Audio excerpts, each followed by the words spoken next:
svima, dobrodošli u novi klip. Danas imamo na testu, odnosno isprobavamo miš eShark SL M1 Tanto.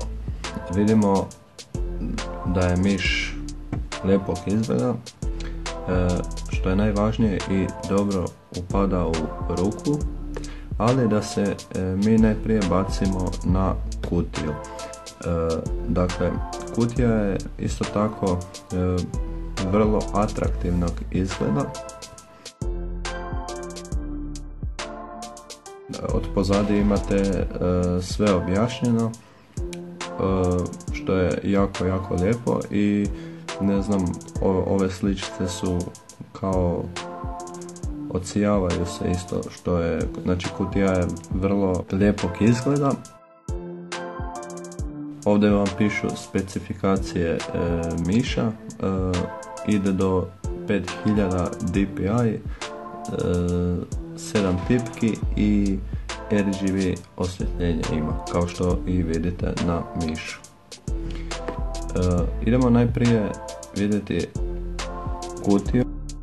U kutije dobijete sam proizvod, odnosno miš, i znači on je pakiran u ovoj, ajmo reći, nekoj plastici i dobijete naravno garanciju, odnosno jamstveni list.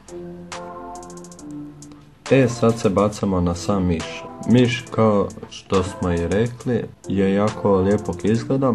Ima ovaj kabel kao da je, nije gumiran onaj kabel, nego je baš onaj kvalitetniji kabel, tako da i to je jedan plus. I u suštini ima RGB osvjetljenje, znači po vašoj volji, ima svoj program, tako da 7 tipki, pa i vi možete sada i čuti kako te tipke zvuče.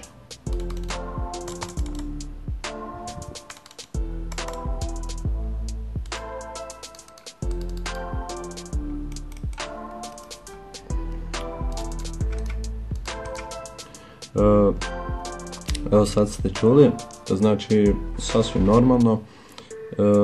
Ovdje imamo odozgora kao onu matiranu plastiku, ovdje je kao ta obična plastika i okolo je sve znači matiran potpuno, tako da, ali moram napomenuti da jako lijepo seda u ruku i to je to što morate znati. I još jedna situacija koja mi se desila nakon 3 mjeseca korištenja je ovaj tu zvuk kotačića. Ne znam jeste čuli, ali kotačić je počeo da cvili, što je ono malo glupo za tu cijenu miša. Inače cijena mu je u Hrvatskoj 33 eura, tako da, ali to je tu negdje u cijelome regionu, tako da možda je negdje malo više, tako da to bi bilo to. A mi sad prelazimo na program miša. I još samo da kažem da ovim tu gumbićima mijenjate DPI i kako promijenite DPI, tako vam se i mijenjaju boje. Tako da ovo je sad 5000 dpi, pa ono do 1600 ja mislim, tako da, ali ja koristim ovaj od 1000 ili ne znam koliko. Uglavnom taj mi se dopada, paše mi, tako da je to. A mi se sad bacamo na program miša koje skidate sa eShark stranice. I još samo da napomenem, u kutiji ne dobivate ono baš nikakvo CD ili to, jednostavno samo jamstvo bez ikakvog toga programčića ili tako nešto.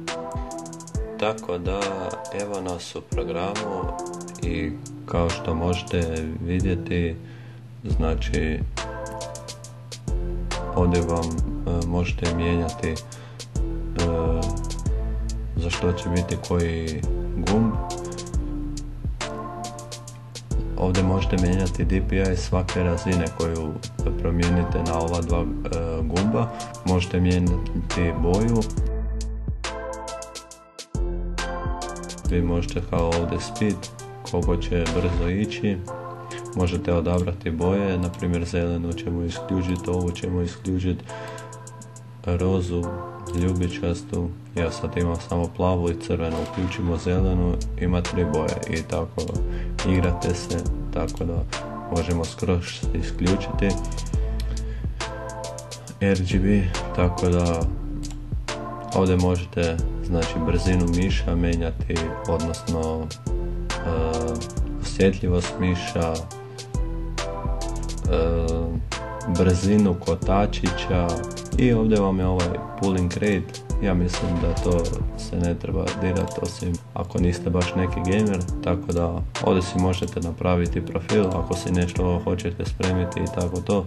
Tako da ja mislim da sam vam više manje sve objasnio, tako da nadam se da vam se sviđa ova recenzija, jer ako nije, pišite u komentare, pišite kako vam se video dopada i lupite like, subscribe-ujte se na kanal, a mi se vidimo uskoro u nekoj novoj recenziji.